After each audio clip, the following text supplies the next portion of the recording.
Ya, halo guys, selamat datang.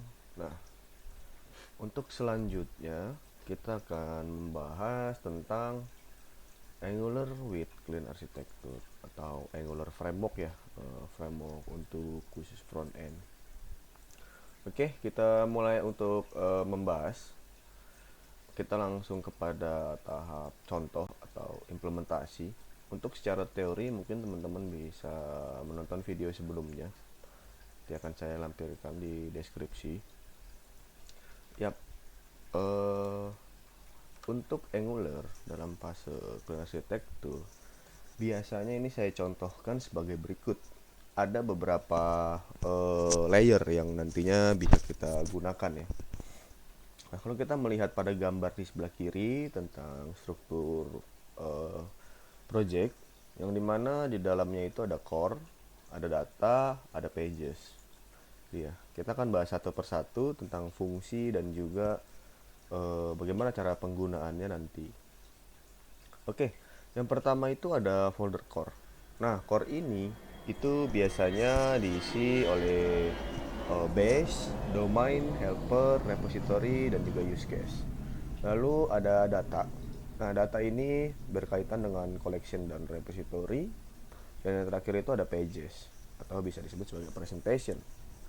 Nah, untuk nama-nama folder di sini sebenarnya tidak kaku ya teman-teman. Ini bisa menyesuaikan juga dengan eh, keinginan teman-teman sendiri gitu. Jadi nggak harus seperti ini gitu. Ini hanya menjadi sebagai representasi aja daripada teori clean arsitektur itu sendiri, di mana yang berfokus memang untuk pemecahan layer.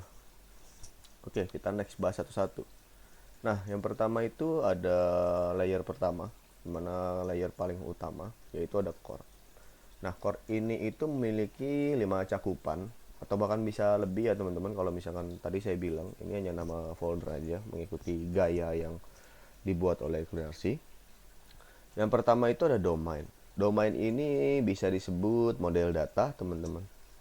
Nah, memang yang sudah kita lihat dari gambar CleanRC itu di bagian entities atau domain. Nah, jadi folder domain ini memang berfungsi sebagai pembuat interface ataupun entity gitu. Semisal kita punya domain or something yang memang akan kita gunakan di kemudian hari yang sifatnya global. Lanjut ke layanan inti, itu ada global service ya. Jadi global service ini sebenarnya bisa kita langsung buat di dalam core atau bisa kita layerin lagi dengan folder service yang memang fungsinya untuk data manipulation. Selanjutnya ada guard atau interceptor yang memang kalau misalkan kita mau buat guard ataupun interceptor yang memang bersifat secara skala global untuk membatasi routes, untuk construction di awal-awal dengan menggunakan interceptor. Nah, itu bisa kita taruh di core ini. Lalu selanjutnya ada helper, yaitu ada utilitas atau provider, di mana kita bisa membuat nih util-util atau bisa kita bilang sebagai shared ya, shared function gitu, di mana kita bisa menggunakannya kayak seperti pipe, seperti directive, ya seperti utils itu sendiri. Ya, lalu ada fungsionalitas di mana ada repository dan juga use case. Apa sih repository dan use case? Nah, ini berkaitan dengan akses data. Akses data juga mesti punya yang namanya core-nya itu sendiri gitu. Jadi core ini memang biasanya adalah sebuah layanan atau sebuah function yang berdiri sendiri dan memang bisa dengan konsep reusable diterapkan secara global. Oke, kita lanjut ke pada folder data. Nah, data ini cakupannya itu pada data access layer atau data yang kita hubungkan dengan database API misalnya. Kita bisa setup di dalam data. Nah, di dalam data ini ada collection dan repository gitu. Ada collection. Nah, collection ini biasanya buat kita membuat sebuah interface response gitu, sebuah interface response. Misalnya response dari backend itu seperti response A. Nah, maka kita bisa mendefine di dalam collection. Nah, kok apa bedanya sama domain gitu? Kenapa kita harus bikin interface lagi di dalam collection? Oke, teman-teman. Secara harfiah memang tidak ada bedanya. Secara fungsi juga beda. Tapi yang membedakan adalah layeringnya. Yang memang dimana tadi saya jelaskan bahwa core ini adalah bersifat global cakupannya atau bersifat reusable, dimana semua itu berdiri sendiri ya. Beda dengan collection. Nah, collection ini adalah respon database API yang memang biasanya sifatnya itu berubah-ubah, dan juga memang sifatnya itu adalah digunakan di masing-masing endpoint. Mungkin ada beberapa endpoint yang memiliki respon sama, tapi tidak secara spesifik itu bisa digunakan kembali gitu. Nah, makanya biasanya ditaruh di dalam folder data untuk kita bisa mendefine dari masing-masing folder atau data. Nah, selanjutnya ada data mocking. Nah, collection juga berfungsi sebagai kita pembuat data mock. Semisal kita kalau teman-teman tahu tentang API contract, atau misalkan kita anggapannya sudah tahu nih respon backend akan seperti apa, tapi backend tuh belum jadi misalnya, atau backend pun nanti gitu. Atau bahkan itu memang sudah predefined data, dalam tanda kutip kita sudah punya datanya itu sendiri, atau alias hardcode lah. Nah, kita bisa membuat di dalam collection itu sendiri gitu.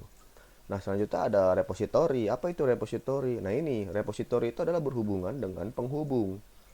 Jadi, repository berfungsi untuk menghubungkan kita antara ke data access layer, atau ke data mock, atau ke predefined data gitu. Jadi, memang harus mesti melalui repository. Namanya juga repository, atau kumpulan daripada data-data yang nanti akan ditaruh di dalam core. Kalau ditaruh di dalam core, ya karena setiap repository itu harus berdiri sendiri, teman-teman. Nggak bisa repository itu berkegantungan. Jadi dalam tanda kutip saya ambil contoh, misal teman-teman punya 3 komponen ABC. Misal kita membuat sebuah repository atau sebuah akses data itu di satu masing-masing service gitu, di service A, di service B, service C gitu. Maka karena dia tidak berdiri sendiri, kita akan bingung kita mau menggunakan service yang mana pada ketika akses datanya sama gitu. Oh, misalkan secara umum, oh tinggal kita copy paste aja. Ya, memang seperti itu. Tapi kan nanti semisalkan ada perubahan, kita harus merubah di 3 file. Maka dari itu, data itu memang harus berdiri sendiri. Nah, selanjutnya itu ada pages. Nah, pages ini cukup simpel. Itu cakupannya persentase UI.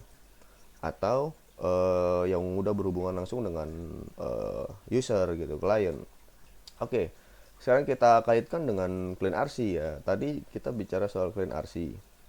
Nah, Clean RC itu kan pertama untuk layer paling terdalamnya itu adalah entities, yang dimana itu sudah diemban tanggung jawabnya oleh folder core spesifik di domain ya, di spesifik di domain. Yang dimana memang layer tersebut berfungsi untuk berkaitan dengan data-data. Dan juga ada akses selanjutnya ada layer use case. Nah, itu juga kita sudah taruh di dalam folder core. Nah, selanjutnya itu ada akses ketiganya, itu adalah controller. Nah, itu masuk ke dalam cakupan komponen dalam tanda kutip pages. Jadi masing-masing presentase UI mestinya punya controllernya sendiri-sendiri. Apa itu controller? Yaitu interface adapter, di mana penghubung antara UI dengan akses data, atau bisa dibilang sebagai fungsionalnya gitu, yaitu menggunakan TS-nya itu sendiri kan.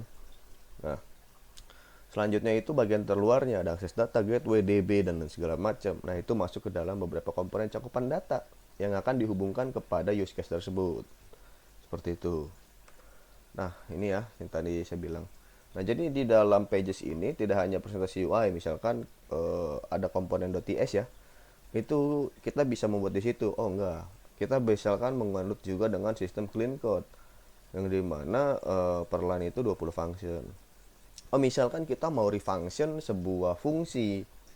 Nah, kita bisa merefunction itu di dalam service komponen itu sendiri. Dengan cara ya kita bisa membuat service-nya sendiri di dalam tiap-tiap komponen. Itu. Jadi memang service ini fungsinya untuk lebih kepada manipulasi data, manipulasi UI sebagai contoh. Oke.